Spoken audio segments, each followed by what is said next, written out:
တူနေခြင်း၄မျိုးရှိတယ်ဆိုတဲ့အကြောင်းကိုမြတ်စွာဘုရားရှင်ကိုရောမြတ်ကြီးကမရုရမြို့နှင့်ဝေရေဇာပြည်အကြားခရီးရှည်ကြွတော်မူစဉ်အခါကများစွာသောခရီးရှည်တွားကြတဲ့သူကျွဲကတော်တို့ကိုအကြောင်းပြုပြီးတော့ဟောကြားတော်မူခဲ့ပါတယ်အတူနေခြင်း၄မျိုးဟာဘာတွေလဲဆိုလို့ရှိရင်နံပါတ်1သူသေးလင်သည်သူသေးမယားနှင့်အတူပေါင်းသင်းနေ၏တဲ့လင်ရသူသေးမယားကလည်းသူသေးပဲသူသေးအချင်းချင်းအတူပေါင်းသင်းနေတယ်တဲ့နံပါတ်2ကဘာလဲဆိုလို့ရှိရင်သူသေးလင်သည်တဲ့နတ်သမီးမယားနှင့်အတူပေါင်းသင်းနေ၏တဲ့လင်ရကြတော့သူသေးမယားကကြတော့နတ်သမီးသူတို့အတူပေါင်းသင်းနေတယ်တဲ့နံပါတ်3ကကြတော့ဘာလဲဆိုလို့ရှိရင်နတ်သားလင်သည်သူသေးမယားနှင့်အတူပေါင်းသင်းနေ၏တဲ့လင်ကကြတော့နတ်သားမယားကကြတော့သူသေးနံပါတ်4ကကြတော့ဘာလဲဆိုလို့ရှိရင်နတ်သားလင်သည်တဲ့နတ်သမီးမယားနှင့်အတူပေါင်းသင်းနေ၏တဲ့လင်ရလည်းနတ်သားမယားကလည်းနတ်သမီးအတူပေါင်းသင်းနေ၏တဲ့ဒါဟာအတူနေခြင်း၄မျိုးပဲတဲ့ဒါဆိုလို့ရှိရင်သူသေးလင်ဆိုတာဘာလဲသူသေးမယားဆိုတာဘာလဲနတ်သားလင်ဆိုတာဘာလဲနတ်သမီးမယားဆိုတာဘာလဲဒါတွေလည်းသိဖို့လိုတယ်ပေါ့ဟုတ်ပြီနံပါတ်1ကသူသေးလင်သည်သူသေးမယားနှင့်အတူပေါင်းသင်းနေ၏ဆိုတာသူသေးလင်ဆိုတာဘယ်လိုမျိုးလဲဆိုလို့ရှိရင်သူသေးလင်ဆိုတာလင်သည်တဲ့သူ့အသက်ကိုတတ်လေးရှိ၏တဲ့မပေးသည်ကိုယူလေးရှိ၏ကာမဂုဏ်တို့၌မှားယွင်းသောအဖြစ်ကျင့်လေးရှိ၏မဟုတ်မမှန်သောစကားကိုပြောလေးရှိ၏ဒီအရက်ကိုတောက်လေးရှိ၏သီလလည်းမရှိဘူးတဲ့ယုံညံ့သောသဘောလည်းရှိတယ်တဲ့ဝင်တိုခြင်းအညစ်အကြေးနှိပ်စက်သောစိတ်ဖြင့်အိမ်၌နေ၏တဲ့ဝင်တိုတဲ့စိတ်နဲ့အိမ်မှာနေတယ်ပေါ့လေရေတန်းဝင်တိုးနေတယ်ပေါ့တမနာပြမနာတို့ကိုဆေးရီချင်းချောက်တတ်၏တဲ့ယဟန်နေပုံနာတွေအဲ့ဒါလိုမျိုးတွေကိုဆဲတဲ့ဆေးရည်တဲ့ချင်းတဲ့ချင်းချောက်တတ်တယ်အဲ့ဒါကိုကြတော့သူသေးလင်းလို့ခေါ်တာဟုတ်ပြီအဲ့ဒီလင်းရဲ့မယားကကြတော့လေဘလို့လဲဆိုလို့ရှိရင်အဲ့ဒီလင်းရဲ့မယားကလည်းသူ့အသက်ကိုတက်လေးရှိမယ်သူများဥစ္စာကိုခိုးလေးရှိမယ်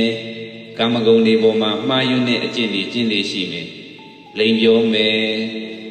အရက်တောက်မယ်သီလမရှိဘူးယုံညံ့တဲ့သဘောရှိမယ်ဝင်တိုတဲ့စိတ်နဲ့ပဲအမြဲတမ်းနေတယ်သမဏဗြဟ္မဏတို့ကိုယဟန်ပုံနာတွေကိုဆဲလေဆေးရီမယ်ချိန်လေချိန်ချောက်မယ်အဲ့ဒါလိုမျိုးလင်ကလည်းအဲ့ဒါလိုသဘောရှိမယ်မယားကလည်းအဲ့ဒါလိုသဘောရှိမယ်ဆိုလို့ရှိရင်အဲ့ဒီလင်နဲ့အဲ့ဒီမယားဟာသူသေးလင်နဲ့သူသေးမယားအတူတူပေါင်းသင်းနေထိုင်ခြင်းတဲ့ဟုတ်ပြီနံပါတ်2ကသူသေးလင်သည်တဲ့နတ်သမီးမယားနဲ့အတူပေါင်းသင်းနေထိုင်တယ်ဆိုတာဘယ်လိုလဲဆိုလို့ရှိရင်လင်ယောက်ျားကကြတော့သူများအသက်တွေတတ်မယ်သူများဥစ္စာခိုးမယ်ကာမဂုဏ်တွေပေါ်မှာမှားယွင်းတဲ့အကျင့်တွေကျင့်မယ်ဖောက်ပြန်မယ်လိန်ပြောမယ်အရက်တောက်မယ်သီလမရှိဘူးယုံညံ့တဲ့သဘောရှိမယ်ဝင်တိုမယ်တမနာပြမနာတွေကိုစေရီချင်းချောက်တတ်တဲ့သဘောရှိတယ်ပေါ့လင်းရကြတော့မယားကကြတော့အဲ့လိုမဟုတ်ဘူးတဲ့မယားကကြတော့သူ့ရဲ့မယားကကြတော့သူများအသက်မတတ်ဘူးတဲ့သူများဥစ္စာမခိုးဘူးတဲ့ကာမဂုဏ်ပေါ်မှာမှားယွင်းတဲ့အကျင့်မကျင့်ဘူးတဲ့သစ္စာရှိတယ်ပေါ့လိမ်မပြောဘူးတဲ့အယမတောက်ဘူးတဲ့သီလရှိတယ်တဲ့ယုံညံ့တဲ့သဘောလည်းမရှိဘူးဝင်တိုတဲ့သဘောမရှိဘဲနဲ့ဘေးကန်းလူတန်းတတ်တယ်တဲ့သမဏဗြဟ္မဏတို့ကိုမစေရဘူးမချင်းချောက်ဘူးတဲ့အဲ့ဒီလိုမျိုးမ ယားကကြတော့နတ်သမီးမယားလို့ခေါ်တယ်လင်ကကြတော့သူသေးလင်ဒါတလို့ရှိရင်သူသေးလင်နဲ့နတ်သမီးမယားအတူပေါင်းသင်းနေထိုင်ခြင်းနဲ့ဟုတ်ပြီနံပါတ်3ကကြတော့ဗာလဲဆိုလို့ရှိရင်နတ်သားလင်သည်တဲ့သူသေးမယားနဲ့အတူပေါင်းသင်းနေထိုင်တယ်ဆိုတာဘလို့လဲဆိုလို့ရှိရင်လင်ယောက်ျားကကြတော့နတ်သားလင်ဆိုတာသူများအတ္တမတတ်ဘူးသူများဥစ္စာမခိုးဘူးကာမဂုဏ်ပေါ်မှာမှားယွင်းတဲ့အကျင့်မကျင့်ဘူးလိမ်မပြောဘူးအယက်သေးတာမတောက်စားဘူးသီလရှိတယ်ယုံညံ့တဲ့သဘောမရှိဘူးဝန်တိုခြင်းကင်းပြီးတော့ပေကံလှူဒန်းတတ်တယ်သမဏဗျမနာတို့ကိုစေရင်ချင်းချောက်မှုမရှိဘဲနဲ့စေရင်ချင်းချောက်မှုမရှိဘူးပေါ့နော်မချင်းချောက်တတ်အဲ့ဒါလိုမျိုးလင်ကကြတော့နတ်သားလင်နဲ့သူ့ရဲ့မယားကကြတော့သူများတတ်တတ်မယ်သူများဥစ္စာခိုးမယ်ကာမဂုဏ်ပေါ်မှာမှားယွင်းတဲ့အကျင့်တွေကျင့်မယ်လိမ်ပြောမယ်အရက်သေးတာတောက်စားမယ်သီလမရှိဘူးယုံညံ့တဲ့သဘောရှိမယ်ဝင်တိုပဲစိတ်ရှိမယ်သမဏဗျမနာတို့ကိုဈေးရီမယ်ချင်းချောက်မယ်ဆိုလို့ရှိရင်အဲ့ဒီနတ်သားကသူသေးမယားနဲ့အတူပေါင်းသင်းနေထိုင်ခြင်းနဲ့နံပါတ်4ကဘာလဲဆိုလို့ရှိရင်နတ်သားလင်သည်နတ်သမီးမယားနဲ့အတူပေါင်းသင်းနေထိုင်ခြင်းဆိုတာလင်ရောမယားရောနှစ်ဦးစလုံးကသူများအသက်လည်းမတတ်ဘူးသူများဥစ္စာလည်းမကိုးဘူးကာမဂုဏ်ပေါ်မှာမှားယွင်းတဲ့အကျင့်လည်းမကျင့်ဘူးလိမ်လည်းမပြောကြဘူးအယက်သေးတာလည်းမတောက်စားကြဘူးသီလလည်းရှိကြတယ်ယုံညံ့တဲ့သဘောတရားလည်းမရှိကြဘူးဝန်တိုခြင်းလည်းကင်းတယ်ယဟန်ပုံနာတွေကိုတမနာဗျမနာတို့ကိုမဆဲရဘူးမချင်းချောက်တတ်ဘူးဆိုလို့ရှိရင်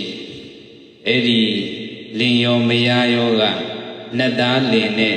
နတ်သမီးမယားအတူပေါင်းသင်းနေထိုင်ခြင်းဖြစ်တယ်ဆိုပြီးတော့မြတ်စွာဘုရားရှင်ကိုရောမြတ်ကြီးကမရုဒမြို့နှင့်ဝေရင်စာပြည်ရဲ့အကြားခရီးရှည်ကြွတော်မူစဉ်အခါကအဲ့ဒါလိုခရီးရှည်ကြွတော်မူစဉ်အခါကခရီးရှည်သွားကြတဲ့သူကျွဲကတော်တို့ကိုအကြောင်းပြုပြီးတော့ဟောကြားတော်မူခဲ့တယ်ပေါ့အဲ့ဒီထဲမှာမှသူများတဲ့သီလရှိကြတဲ့နတ်သားလင်နဲ့နတ်သမီးမယားဆိုတာအဲ့ဒါလိုသူများတဲ့သီလရှိတဲ့လင်မယားနှစ်ဦးလုံးဟာတဲ့အကျိုးစီးပွားတို့သည်